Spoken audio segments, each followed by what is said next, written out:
You don't need more time. Let that land for a second. You don't need more motivation. You don't need a better plan. You don't need the perfect moment. And deep down, you already know that. You've known it for months, maybe years. So, the real question is not, when will I finally change? The real question is, what am I escaping right now? What are you avoiding by watching this video? Think about that honestly. Not the answer you'd give someone else. The real answer. Most self-improvement content lies to you. It says, you just need the right system. You just need one more productivity hack. You just need to find your motivation. But here's what the research actually shows about human behavior change. According to Prochaska and Diclement's trans-theoretical model, the gold standard framework for behavior change, the preparation stage is the most dangerous stage. Because people spend years in it, preparing, planning, getting ready, without ever moving to action. The preparation stage feels like progress. But it isn't. It's sophisticated avoidance dressed in productive clothing. I want you to notice something right now. If you felt a small resistance when I said sophisticated avoidance, that's your defense mechanism activating.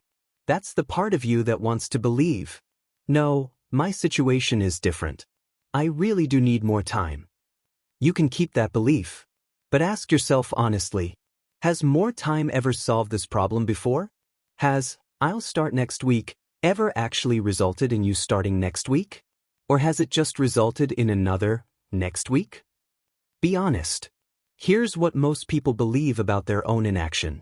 My timing isn't right. I'll start when I'm ready. I just need a better moment.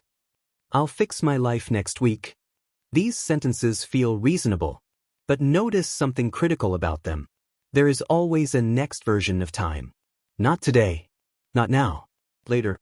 And here's the uncomfortable truth about later. Later is not a time. Later is a feeling. It means, I don't want to face this right now. Think about the last thing you told yourself you'd do later.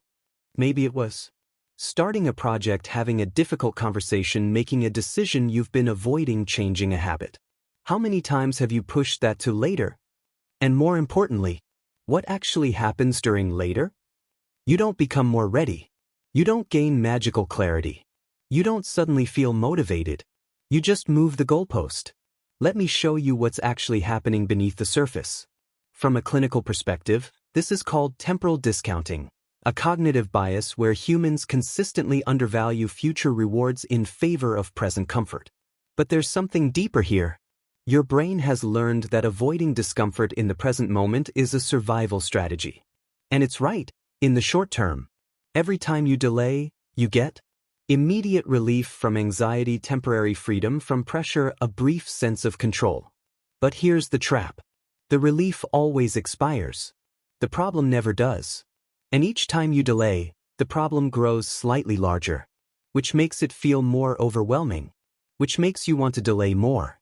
That's not laziness. That's a psychological feedback loop. Most people think they're procrastinating because they're lazy. But clinical research shows something different. Procrastination is not a time management problem. It's an emotion regulation problem. According to Dr. Timothy Pagel, one of the leading researchers on procrastination, procrastination is the gap between intention and action, caused by an inability to regulate negative emotions. You're not avoiding the task.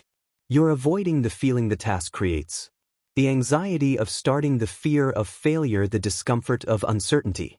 And your rational mind creates a story, I need more time. But that story is hiding the real truth. So, I need you to pause and sit with something uncomfortable. Is it really time you lack? Or is it emotional discomfort you're avoiding? Don't answer yet. Just hold that question. We're going deeper. Now let's look at your actual behavior. When life feels heavy, when you know you should do something but don't want to, what do you actually do? Most people scroll their phone, watch content, listen to podcasts, read articles, research the thing they're avoiding, reorganize their workspace, make lists, plan without executing. And here's the trick. It feels productive. Your brain tells you, I'm being productive. I'm learning. I'm preparing. I'm getting ready. But you know the difference between preparation and avoidance. You've always known. The question is whether you're willing to admit it. Distraction has a very specific psychological function. It keeps your mind busy enough to avoid your own thoughts. Think about it. When was the last time you sat in complete silence with no stimulation for 30 minutes? When was the last time you just sat with your thoughts, without reaching for your phone? If that idea makes you uncomfortable, that's worth paying attention to. Because the research on boredom is fascinating.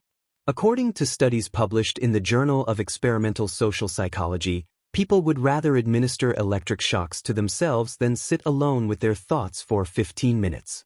That's not an exaggeration. That's peer-reviewed research. We would rather experience physical pain than face our internal discomfort. And here's the self-reinforcing cycle. The more uncomfortable reality feels, the more you escape, the less you build capacity to handle discomfort, the less prepared you feel, the more overwhelming reality becomes, the more you escape. This is the avoidance cycle. It's well documented in clinical psychology as the core mechanism maintaining anxiety disorders. And here's the devastating truth. Every time you choose distraction over action, you strengthen the avoidance pathway in your brain. You're literally training yourself to escape. Not solving the problem. Not building resilience. Not growing. Escaping. Now, there's a more sophisticated version of this that catches high achievers. Productive avoidance. This is when you avoid one important thing by doing other, less important things. You clean your entire house instead of writing that proposal. You answer every email instead of making that phone call. You organize your files instead of starting that creative project. And you feel accomplished. But you're still avoiding. If you've ever spent 3 hours organizing when you knew you should be creating, or felt exhausted at the end of the day.